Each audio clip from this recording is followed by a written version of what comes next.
the point in time where I think you led with it, where landlords are not, these evil people. They're not slumlords. They're not greedy.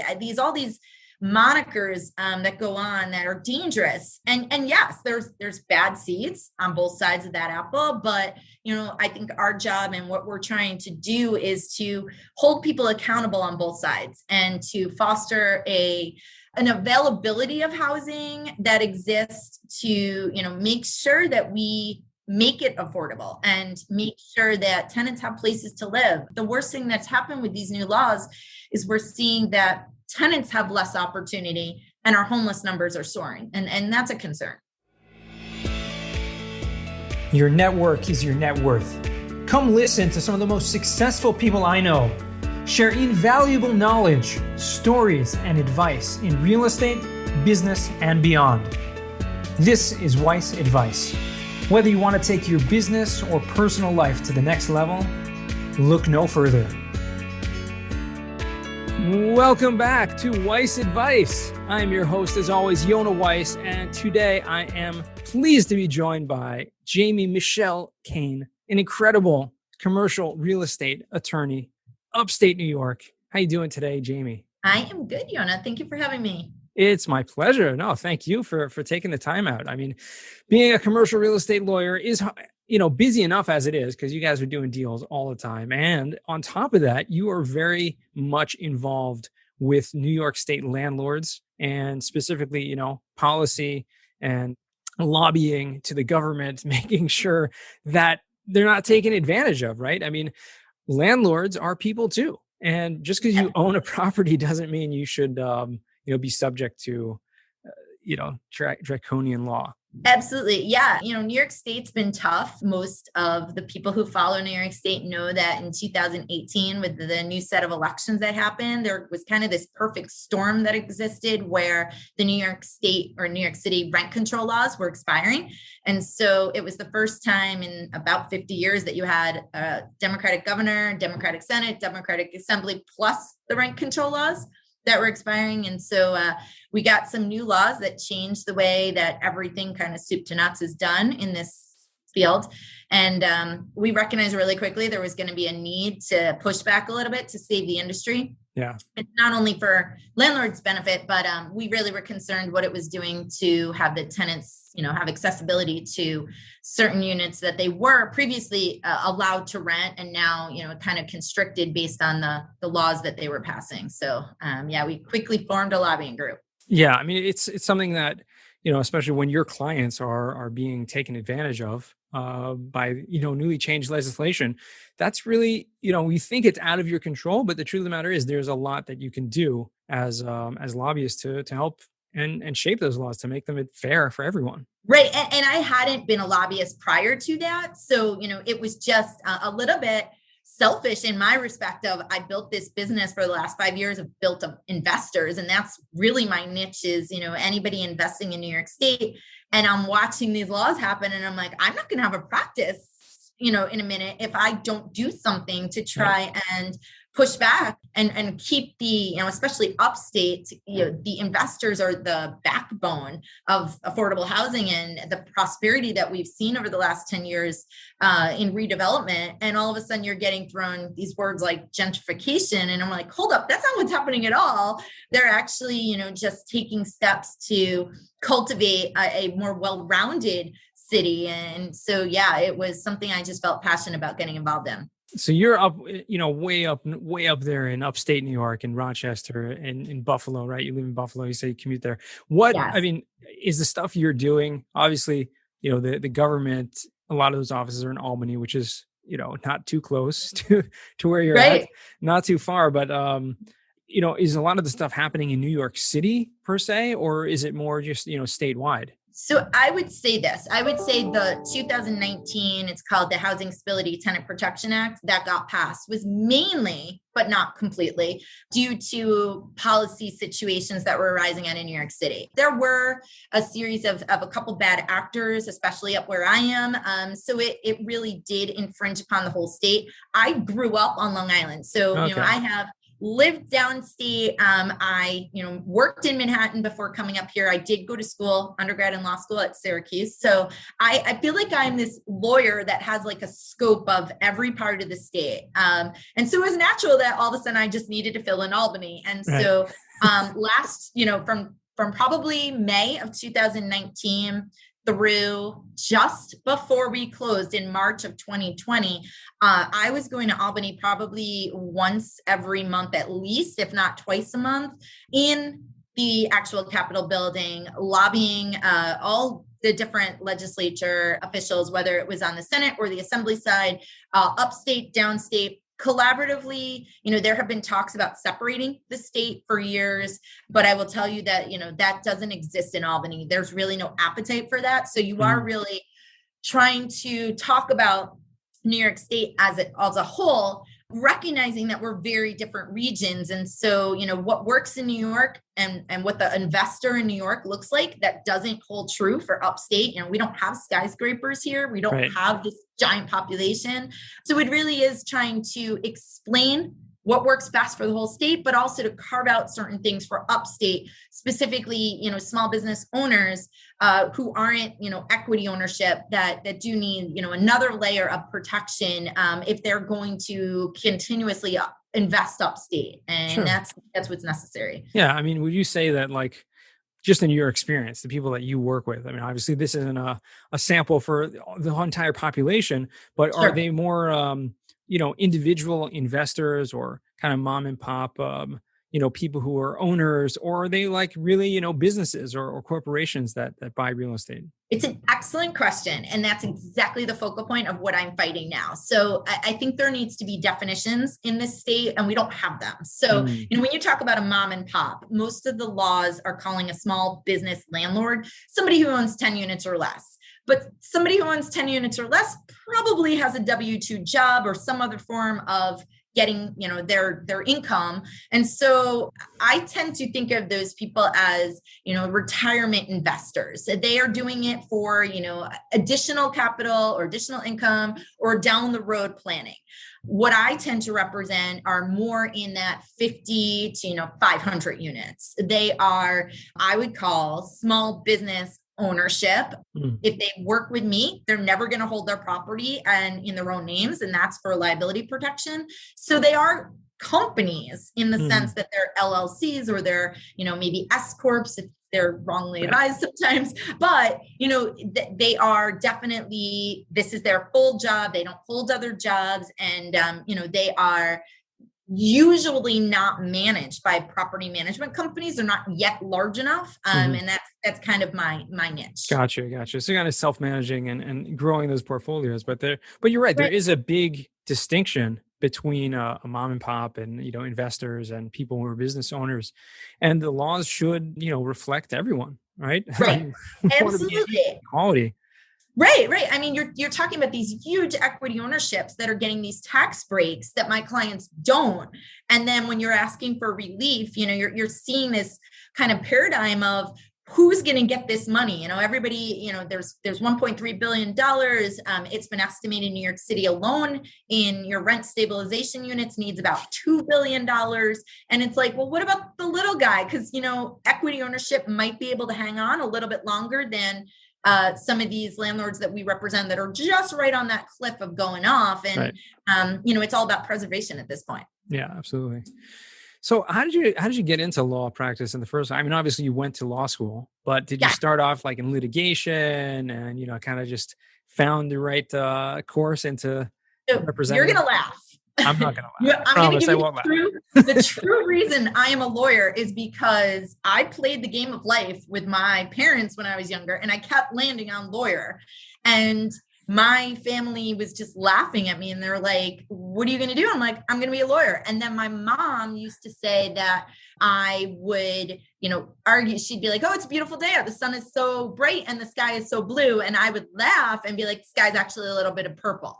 And she was like, oh goodness, you just can argue your way out of anything. And so I went undergrad into policy studies, and, that's kind of a route or a political science. You kind of don't end up doing anything unless you go somewhere else afterwards. And so I definitely saw it through to go to law school. I graduated not being able to speak in public. I would shake, I would break out in hives, my voice would crack. And my mom's a speech therapist, and she, was like, if you're going to be a lawyer, you need to learn how to talk to people.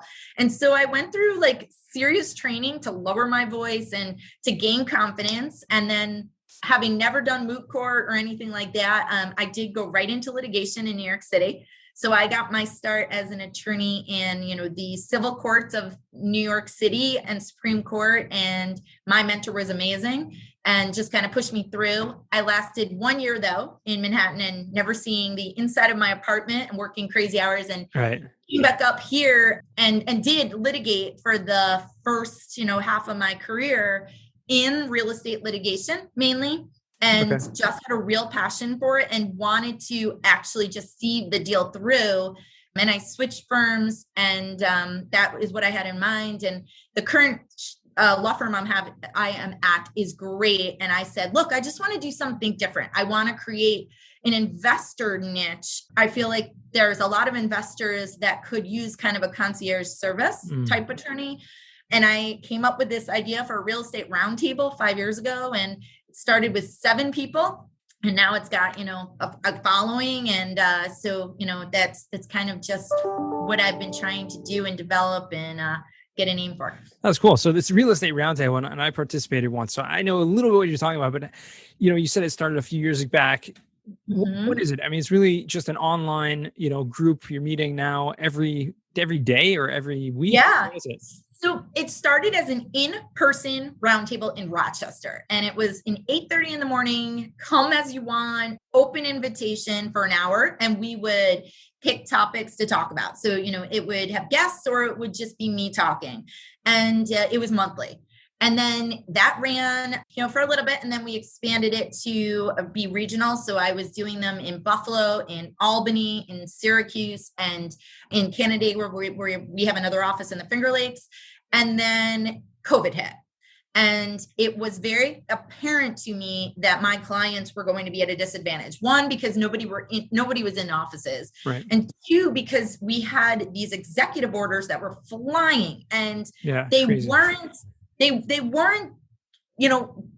able to follow closely. Like at one point I made a wallpaper in my house of just trying to keep up, because if you didn't follow one, you lost the chain. So I was, what can I do for my clients to help them get through this? Because I knew it was something none of us ever experienced. So we did go live. We turned it into a virtual setting, and I believe we went like 202 days straight, every single day. Sometimes those roundtables went 2.5 hours in the beginning, just to get people to vent or to communicate what was going on. And so we've scaled that back a little bit because it just became overwhelming when people were trying to go back to work. So now it's every Wednesday. We try and do advocacy twice a month, where it's, what's happening upstate in New York, and 2 times a month education, where we bring on guests like yourself just to enhance and enrich the investors. Right. Absolutely. So if anyone wants to check that out, check out, on LinkedIn, you publicize it there, hashtag real estate roundtable or real estate roundtables with an S.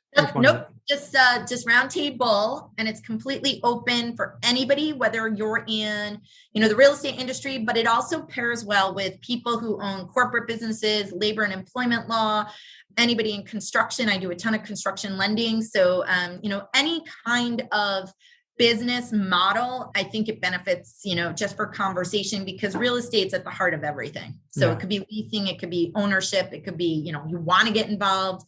So kind of all encompassing. Awesome. And you just kind of coupling this together. I mean, you co-founded an organization, right? Is that correct? Under one roof, I believe that's what it's called, right? Where you guys are really kind of just bringing together like all of this that we've discussed until now, helping support people.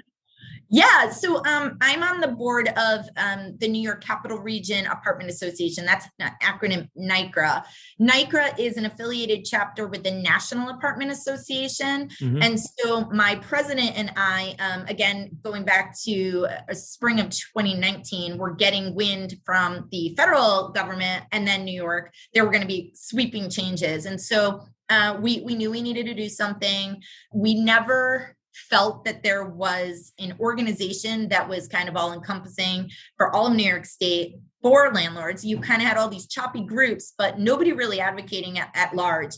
And so that's what Under One Roof is, really trying to be the bridge between landlords and tenants. There's this need for a symbiotic relationship. I can't stand, to be honest with you, this polarization that we see sometimes where we're fighting at each other's odds. And yet we're supposed to be providing this, a service for each other. So we're trying to really get to the point in time where I think you led with it, where landlords are not, these evil people. They're not slumlords. They're not greedy. All these monikers that go on that are dangerous. And yes, there's bad seeds on both sides of that apple. But, I think our job and what we're trying to do is to hold people accountable on both sides and to foster an availability of housing that exists to, make sure that we make it affordable and make sure that tenants have places to live. The worst thing that's happened with these new laws is we're seeing that tenants have less opportunity and our homeless numbers are soaring. And that's a concern. That's crazy. No, that's really concerning. I mean, the fact of the matter is, affordable housing is one of the biggest issues out there right now. I mean, homelessness, like you said, has increased, unfortunately, because of some of these crazy laws that are being passed. And I mean, doing your best. I mean, if you're listening out there and you want to, make a change also, because there is so much happening. There are organizations like Under One Roof and others out there in different locations, different regional locations around the country where you can actually, make a change. You can help out. And these are real organizations that are making a difference, not just in the lives of, the homeless people who are struggling, but, from the grassroots, from, the legislation and trying to make sure that the laws are fair and not being passed unfortunately, for lack of a better word, corrupt politicians who are just, trying to get their ways for whatever, selfish reasons they have. Absolutely. Let's switch gears here for a little bit, Jaime, because, outside of the law practice, what do you, if there is anything outside of the law practice? What time do I have to do? I'm a huge sports fan. If you follow me on LinkedIn, you probably see I'm probably one of the only people that uses LinkedIn as a sports platform, but I have found that connects people. I always look for, we say people connector. I always look for what can I do to make it so that I'm real, right? You want to come across as genuine as you can. And that's really my wheelhouse. I grew up in a sports family and so my, activities revolve around a lot of sports. Beyond that, I love to travel when I can. And in planning, I'm a planner. I like that element of it. I love to cook. I love to write books, and I'm sure that'll come up in one of your questions. So I try to get time. It's been a little hard in the last 2 years. It is hard, and especially when you're, have so much going on. Mm-hmm. You take on more projects and more, volunteer work as well, that goes along with it, which is, kind of one is complementing the other, but it certainly doesn't, there aren't more hours in the day that are created. Absolutely. And I think that's one of the misnomers. Under One Roof is completely voluntary. So we are not paid for anything we are doing. And I think people are sometimes shocked by that because there's a lot of effort, obviously, that goes into it. Yeah, that's crazy. And for all the more reason why, people need, you guys need people's support. So, go check it out, Under One Roof. You can help support them and all that they're doing to make sure that people have, fair laws being passed in their life. I love what you do with the sports. And I just want to take that angle for a second there. I'm sure you won't mind, but nope. You do use LinkedIn, using sports analogies a lot. And I love that because there are so many analogies that can be learned from sports and every type of sporting event that's out there. I mean, I think you've used I tried, right? Every type of sport I can imagine. Yeah, I wanted to quit so many times when I went through law school. I mean, I would cry to my parents like, I don't want to do this anymore. Maybe I don't like this job. And it really was about perseverance and seeing things through. And I think that's what sports is for me. It's just there's so many lessons if you watch some of these professional individuals that in their messaging I take to heart to be like, okay, well, everybody thinks it's glamour, but like at the end of the day, it's really hard probably for them to maintain a lot of what they do. And so I try and use that. And like you said, you can equate so much of, just opportunities and seeing things through and holding yourself responsible, I think, in a good outlook. I think that's kind of where I go with it. Yeah. And there, athletes are usually in my professional athletes, in my experience, are people that are very driven individually, individual efforts. Obviously it's a, team, there are team sports out there, a lot of team sports, but even within those team sports, the real superstars are the ones that put in all the extra hard work and have a great mindset and are really just focused. And I've had a number of athletes we've, either retired or current athletes we've interviewed here on the show.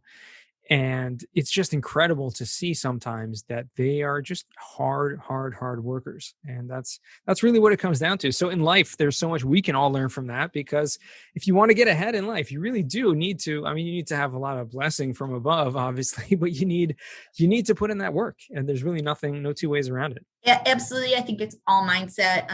A long time ago, I just made a executive decision in my life that like I'm going to lead positive. And, there's going to be a lot of hardship and things that go wrong, and it's you control that attitude. So, I just kind of tried to not let things get to me and to just persevere and keep pushing.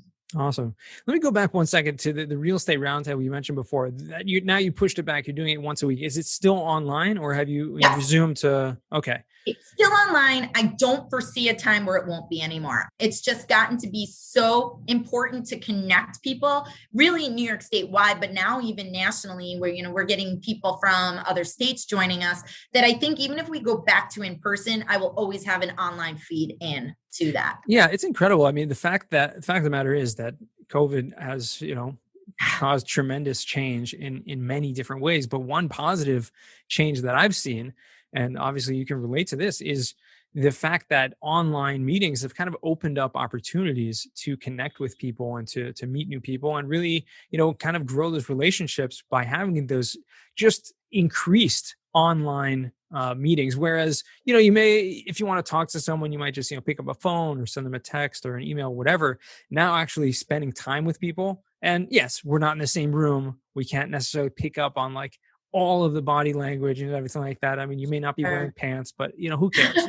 Who cares, right? But the point is, this has been an incredible opportunity that has brought, like you said, it's brought people together. I myself also, my weekly meetup that we do is just incredible to get, draw people together from all across the country. Absolutely. I do feel incredibly lucky. We have launched our New York City Roundtable on March 5th last year. So we had 75 people in person. That was actually my birthday. We did it last year, which was crazy. And then COVID hit. So I do feel that but for all of those in-person meetings, it might not have the jump start it did, but it had already grown to New York City in person. So that was really nice. But yeah, it's just continuing that and now, trying to grow it and get opportunities to work with people. I mean, your network has just opened doors for me of people who are, all over the country who are now coming on and enriching my client base. So it's great. Very cool. Yeah. Awesome. I want to just transition now to the second part of our show where we ask 4 questions to our guests. And the first question I have for you is, what is the worst job that you ever had? So the worst job I ever had probably would be my first job. I worked at Kids R Us, which was the Toys R Us version of a clothing store. And I was a cashier, but I was also in charge of the dressing rooms. And so people are not kind to people who work there. They've since closed, but I used to have to take like heaps of clothing inside it out, hang it back up, put it away. So that just became monotonous and annoying. And that probably was the worst job I've ever had. So I guess things have gotten better. Yeah, things have gotten better. I hope so.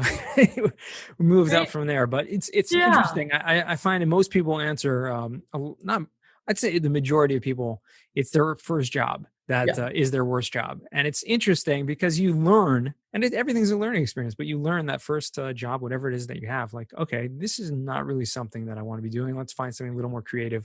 I can use my own skills and talents. Correct. Yeah. My second job was at a chiropractor. So I guess that might've been awful too, because I can never go back to a chiropractor. The snapping noises did me in. So not a good one or two, but yeah. But if you had to pick one, The Kids Are Us was the first. Kids Are Us, definitely more annoying. What's a book you've read that's given you a paradigm shift? You were going to stump me on this. So you gave me kind of a heads up. This is where it was going in the beginning. And I don't think I have had time to read a book in the last 2 years. That's how busy I have found myself.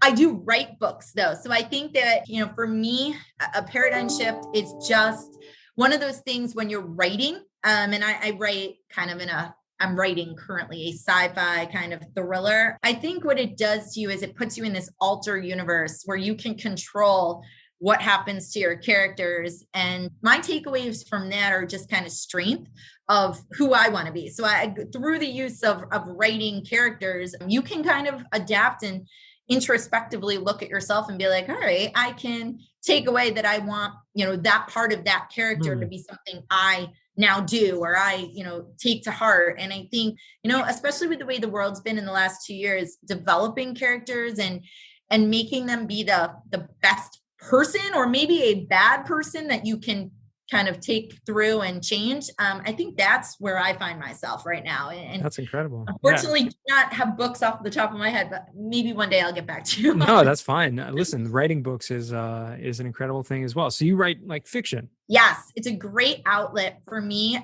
Some people, I do two things for stress. I write or I run. And it's been a really good thing for me, just pen to paper. And, it's time away in the space I'm in to focus on something in a fantasy land that, you can drive and fix and create. It's kind of cool. Very cool. And we can find these in published books? Not yet. I've been sitting on this book for 10 years. Wow. Going back and forth, developing, talking to people to get it published. So maybe one day.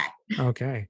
The funny thing about science fiction books is that, the longer you wait to write them, the more reality those science fiction actually become.